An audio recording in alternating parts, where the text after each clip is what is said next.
It's 67 words long, it's 100 years old, and it changed the course of history for the Middle East and the Jewish people.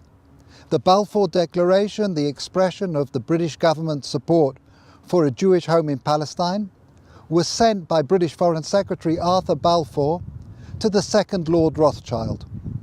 I'm here in Buckinghamshire at Waddesdon Manor to speak with the fourth Lord Rothschild about the Balfour Declaration, what it means for Britain, for the Jewish people and the Rothschild family. The Foreign Office, November the 2nd, 1917. Dear Lord Rothschild, I have much pleasure in conveying to you, on behalf of His Majesty's Government, the following declaration of sympathy with Jewish Zionist aspirations, which has been submitted to and approved by the Cabinet. So it's possibly the most famous letter in modern Jewish history, and it begins with three words: Dear Lord Rothschild. Why was it that this letter was sent by the Foreign Secretary to your great-uncle Walter? It's an interesting question because he was really interested in ornithology, although he became interested in Zionism. I think the reason was this, that it was primarily a movement from Eastern Europe, but they didn't clarify who was in charge of that movement. And in addition, it was, after all, in Great Britain. So they felt that the Rothschild family should be the one to whom it was addressed. And Walter was Lord Rothschild, and he was a Zionist.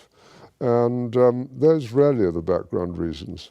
So Walter received the Balfour Declaration, and I have a copy here. And I wonder if I could possibly ask you to read it for us. Yes, indeed. Yeah. I'm going to put on my spectacles to make sure I read it accurately. His Majesty's Government view with favour the establishment of Palestine as a national home for the Jewish people, and will use their best endeavours to facilitate the achievement of this object, it being clearly understood that nothing shall be done which may prejudice the civil and religious rights of existing non-Jewish communities in Palestine, or the rights and political status enjoyed by Jews in any other country. I should be grateful if you would bring this declaration to the knowledge of the Zionist Federation. Yours, Arthur Balfour. And here it is, the Balfour Declaration. What do you feel when you see it here? I genuinely feel it's one of the most extraordinary moments in the history of the Jewish people. If you think it took 3,000 years to get to this.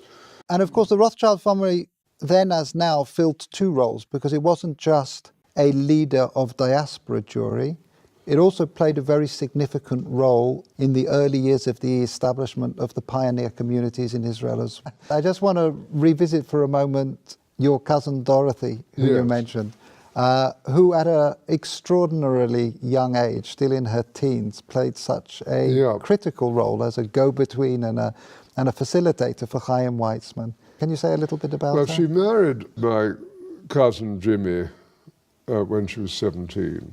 So this is your cousin Dorothy, Dolly. Yep, Mrs. James de Rothschild. And from her teenage years onwards, she was a major supporter of Israel, wasn't she? Major supporter. I mean, she worshipped her husband, who'd been deeply committed, son of Baron Edmore. It was due to him, I think, that she became interested. But once she became interested, she became passionately interested. After his death, she became even more committed. She just wanted to carry out his wishes and what he cared deeply about.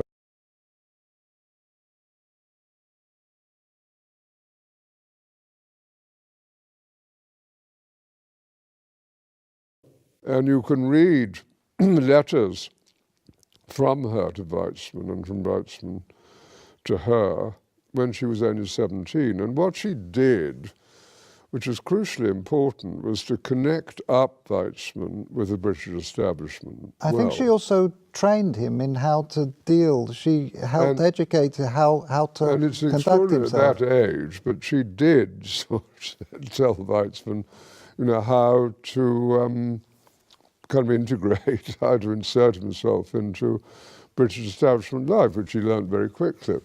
So I'm here in the Waddesdon Manor archives, where there is a treasure trove of remarkable documents from the time of the Balfour Declaration. We have the correspondence here between the teenage Dorothy and her husband James, and it's really a love story.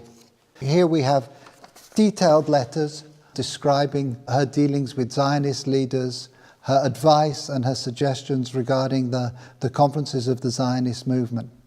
And here we have a letter that the young Dorothy, still not 20, sent to Dr. Chaim Weizmann, where she's talking about the meetings that she's arranged for him. And as we've heard, she was helpful in training and preparing him to enter into the highest echelons of British society to advance the cause of the Zionist movement. She was an important character.